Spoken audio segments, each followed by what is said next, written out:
All right, we're going we're going live again, part two. Our apologies for the disconnection. We're having a great conversation. We have a bunch of people in here checking out this. We're live here with Tim J.P. Collins. He's an anxiety expert. This is a pre-interview for our full interview on nationally syndicated Exploring Mind and Body. We're on 7 stations across Canada, and we just wanted to bring you guys in live in case you had any questions for Tim. So feel free to ask questions if you do. And we're having a great conversation. Unfortunately, technology got the best of us. And we're going to try again. Tim, do you remember where you were at before we got disconnected? I think we're starting to get into some of the solutions, some of the tools about how people can change. And so, yeah, we kind of look for like these elaborate solutions to anxiety, and anybody who's suffered with anxiety will probably attest to the fact that they become masters at searching Google for fixes and cures and solutions. And you kind of want to read one sentence in a book, which is going to change everything for you. But the truth is that for most of us, it took us a while to get into that place, and it's going to take you a while to get out of it. So that's kind of the first thing to say. The second thing to say is that we can do a huge amount with diet and exercise, which is why we intersected, Drew. I think me and you kind of got together as we kind of cross over quite a lot on that front. But, you know, food, and we're finding more and more out about food, and from an anxiety point of view and a stress point of view, you can cover the basics. I use an analogy called, which I should attribute to somebody else, but I can't remember where I found it from. But CAT stands for caffeine, alcohol, tobacco, and sugar. Now, these days, smoking isn't probably the thing that it used to be, but caffeine for sure, alcohol, you got stimulants and things which kind of give you the hangover and become depressants. And so those things which change your equilibrium make it harder for you to maintain a state where you feel good all the time. So the first thing you can do is, if you'd be amazed how many people come to me and say, I'm feeling really anxious. I drink 2 pots of coffee every morning. Has that got anything to do with it? I'm like, yes. So the first thing you can do is go to decaffeinated coffee or tea, switch from Diet Coke to sparkling water. That's kind of, my go-to in the fridge now would be some cans of sparkling water, and it still gives you the kind of bubbles without all of the aspartame and all that stuff. So there's also considerations that aspartame and some of those sucralose type sweeteners have neurotoxins in, which affect people as well. So you want to get back to that's why a good template for nutrition is, whether it's Whole30 or paleo or those types of things, but it's real food. It's real nutrition. It's not things that are super easy and convenient in packets. So that's a good way to start, making sure you're hydrated, making sure you drink plenty of water, the basic stuff. And then so diet and exercise being key. Exercise wise, I just ask people to move. It could be that, you just walk every day. It could be that you do CrossFit. It could be that you're a swimmer or you're into some kind of sport. Whatever it is, just movement is very good for us. It's kind of what we were designed to do, right? And then the other stuff, which is kind of the softer areas which contribute to high levels of stress and anxiety, tend to be, what does your life look like? Who do you live with? You go back to the kind of the old adage of you are the 5 people that you spend most time with. Who are you spending time with? Who are you consuming information from? For instance, I'm not an avid watcher of the news. I don't keep up to date with the latest political debates because I don't need that in my life all the time. So you can control, we're fortunate these days that most of the time we can control the information we're consuming. We can control the friendships and relationships we have around us. That just might be more difficult, right? So that becomes a choice of do you want to have the hard conversation and potentially move on? Or are you going to keep getting unloaded on from other people that's going to bring you down? Dallas just tuned in. She said, good morning. Hi, Dallas. Thanks for checking out the show, Dallas. Yeah, that brings up a great point. When I tell people about the news, I'm not really a news person. I would watch the news if there's more positive things, or right. if longer if there were longer positive segments instead of like, oh, and so saved the world by doing this, and moving on to who got murdered down the street. Yeah, I basically. would watch the news more, but there's just not a whole lot of positive things going on there, and I don't want to surround myself with those negative aspects. It's always surprising to me how enraged people get when they hear like, why wouldn't you watch and know what's going around this world? But it's interesting how you bring that up and how that can actually increase your anxiety instead of help you feel safer, Tim. Yeah, I mean, there's huge anxiety in America from the political situation. It's definitely exacerbated that. And the truth is, you know, we all know people in our lives who love relaying bad news. We all know them. There's people who will sit there and watch the 24-hour streaming news channel. I had it the other day. And this is somebody I don't even know very well, but I was sat out in the kind of public area outside where I live. And this guy who I barely know ran out and said, "Did you see what happened on the news?" And I was like, "No, I don't watch the news." And he told me about some atrocity that happened somewhere in the world. So a good proof of that. And we're on social media. So listen, if something serious happens, you find out about it in like 5 seconds. You don't need to be watching the news yourself to pick up on it. It's just not necessary. So yeah, it's what helps anxiety? Everything. Who you hang around with, what you eat, what you do for a living, what you do for exercise, what books you read, what information you consume. There's so many ways. And you think about the complexity of what got you there in the first place. I use this analogy, which is, for me, my house was built on sand, meaning that I kind of got given a bit of confidence and I got given a bit of skill and I kind of built this house, but my foundation wasn't rock solid, meaning that my life wasn't taken care of nutritionally, exercise-wise, relationship-wise, meaning-wise. And so when I got tested, the wind blew my house down. It blew it down like the classic Three Little Pigs story. So what I did, I became the third pig, and I re-engineered my house, and I put in things which make me feel good. I eat food which supports me and doesn't give me the spikes and the sugar crash and the caffeine high and all that kind of stuff. That's not to say I don't have a cup of coffee ever. I do, but I don't do it 5 minutes before I'm about to go on stage.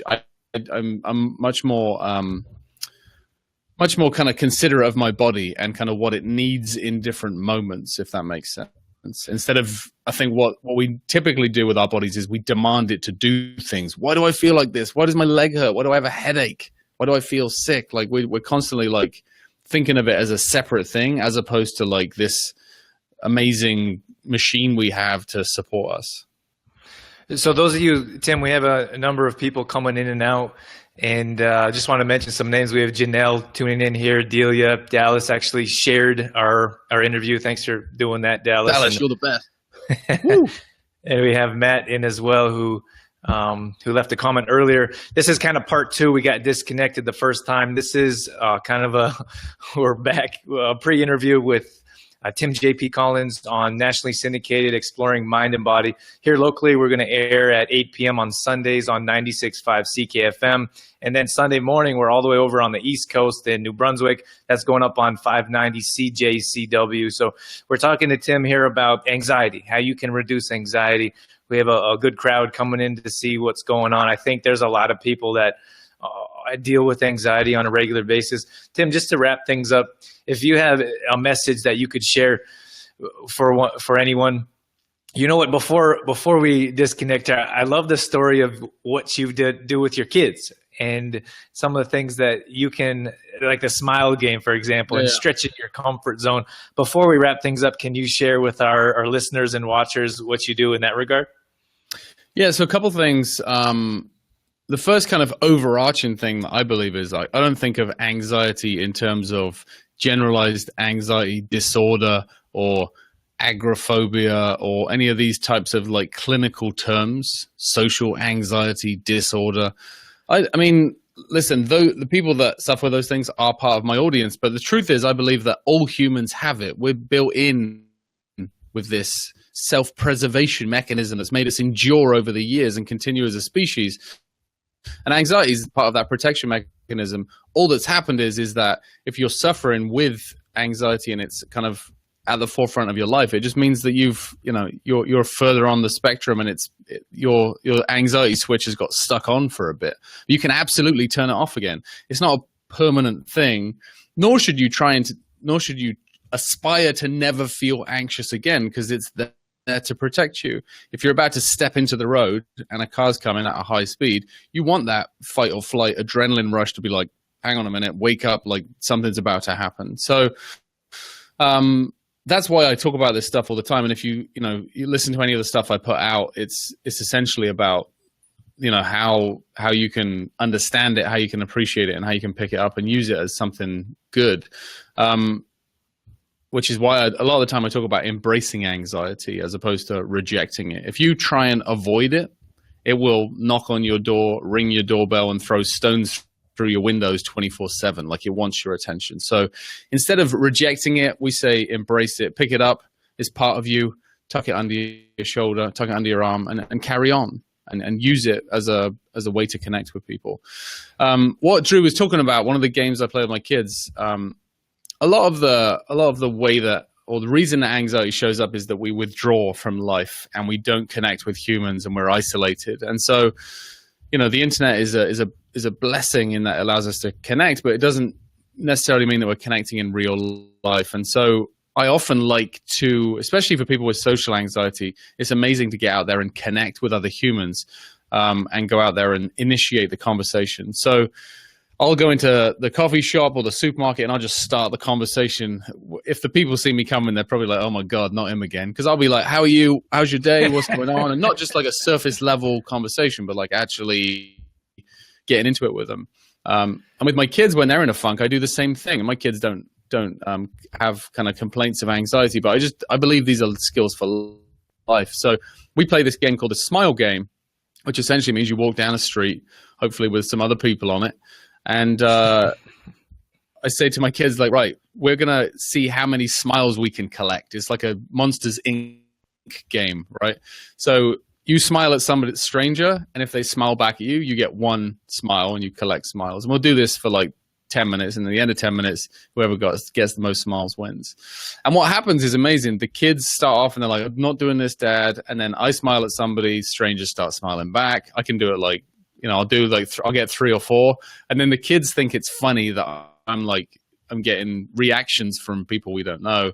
And then they'll start smiling and then people will smile at them. And it's like this kind of contagious thing which happens. And by the end of it, you feel good and the kids feel good. And it's very, very engaging. It's such a simple, free thing to do, is to make other people smile.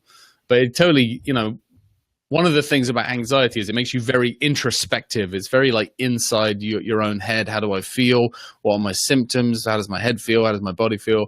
So if you can get out of yourself and make it about other people, which I've kind of, with the work I do, I've taken, to an extreme, then it stops becoming about you as much, and that's why when if you think of the true nature of anxiety, when you're in a car accident or a serious thing, people will say to you, were you anxious? They say, no, I was in like this Zen state of clarity where I was able to lift up a heavy object or do something. And that's because, when you actually need it, it just goes into like this kind of automatic behavior. And it's not about you, it's about the situation.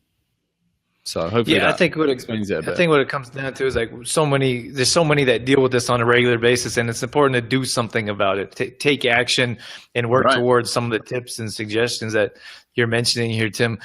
Just before we let you go, I want to thank Dorothy was tuned in, Janelle, Delia again, Matt, Dallas. Thank you all for coming in, checking out the show, and you can visit Tim. Well, Tim, I'll give me a second here, Tim. We're going to listen to our full show across Canada here on different stations, terrestrial radio stations. We're going to throw that up on iTunes as well as a podcast. And Tim has his own show, and he's got other things going on. Tim, what do you have going on to help our audience reduce anxiety? Yeah, so the easiest way to find me, you can just go to the website anxietypodcast.com. On iTunes, you can search theanxietypodcast.com. I know, such original, imaginative titles, but trying to keep it simple. The Anxiety Podcast on iTunes, and I have at this point 235 episodes of goodness for you, interviews, ideas of my own, all sorts of stuff. If you go through that, then you will be on your way. On my website as well, anxietypodcast.com, I have a free 5-week course. So you can go there and put your email address in, and it will just spit out a video to you once a week for 5 weeks. And that will kind of get you on to a lot of my theories and concepts about how you can recover from anxiety. On Instagram, it's Tim JP Collins. Same on Facebook. So if you want to follow me or friend me or whatever that looks like, then yeah, feel free to connect. And lastly, I also have a book I wrote called The Anxiety Journal, which is basically a day-to-day journal that you write in. And if you go to theanxietyjournal.com, you can find out more information about that. Awesome. You got lots going on, Tim. Thank you so much for coming on and sharing your expertise with us. We'll look forward to launching this show and getting it going across different stations. And then on podcasts, we'll send it to you as well, and we'll get it going. Sounds good, my friend.